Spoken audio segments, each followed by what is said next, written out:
I usually give 50% credit for a good result to the patient himself. The doctor has done his best, the best procedure he can give him.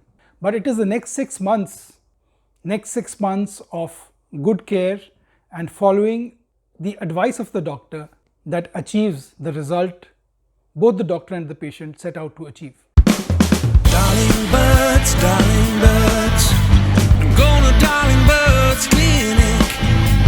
Darling Bird's is where I'm headed.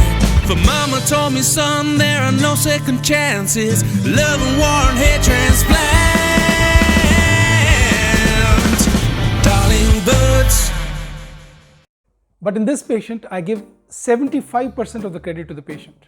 My part is only 25%, guiding him to achieve his goals and objectives, but the rest 75% was his own effort.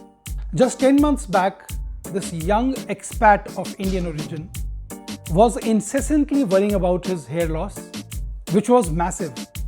And it set him to wonder whether, given his scalp donor, he would fit the bill and become a candidate for a hair transplant. Now see, his scalp donor, under normal circumstances, anybody in his right mind would hesitate in doing a procedure on him. There is very little permanent donor available, and there is obvious miniaturization. But there are times when one is compelled to do a procedure, especially when a hair transplant means so much to him, and he assures and commits himself to following your advice.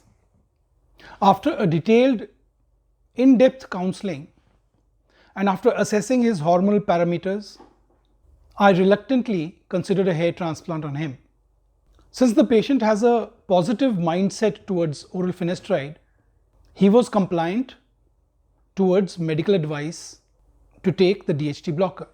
So if you also have a scalp donor like him and have been refused a hair transplant, you must watch this video.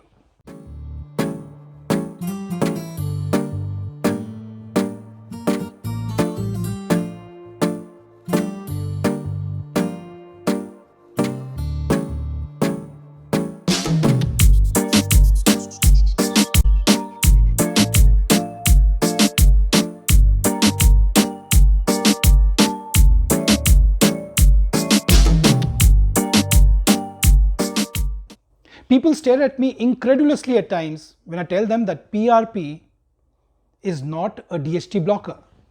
There are no DHT properties that PRP can boast of. So how the heck is it going to act? Why is it being prescribed as an alternative increasingly to oral finasteride? People down the ages have been known to be victims of great misinformation spread due to the innate human instinct to make a profit. And today they fall like 9 pins to commercial advertisements. PRP and costly serums are touted as a great alternative, and more often than not, you can buy it from the clinic itself or from the clinic's website. Can people be so gullible?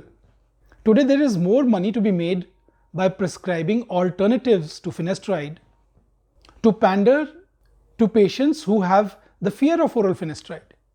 Though finasteride is a very affordable medication, is it a mere coincidence that clinics would rather prescribe PRP or other costly drugs which are 50 times more costly?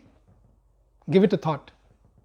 And if you think I am bluffing, you either live in fairyland or are extremely gullible.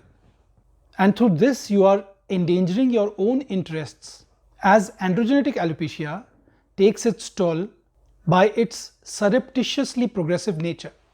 You are losing out on precious time. This precious time will not come back. Lost grafts cannot be retrieved.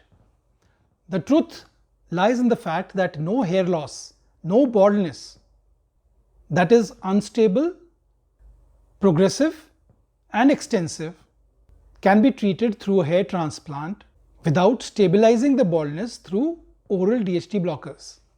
In fact, even after the hair transplant is done and 6 months of continued use of oral finasteride has been done, even afterwards you may be needed to take oral finasteride, though in low dosage, for a longer period of time to maintain your result if thin hair have been transplanted, and also to maintain the health of your native thinning hair to prevent progression of baldness. A topical form of finasteride that would reach the follicles directly and not through absorption through the bloodstream has not yet been invented. Till it is, we have only oral finasteride to fall back upon for our hair loss and after hair transplant. That is the only truth. There is just no other way presently. No alternative, whatever you may be told. So thank you for watching. If you have any questions, any doubts come to your mind, do leave a comment in the comment section below and I'll be happy to answer. Thank you for watching again and God bless you.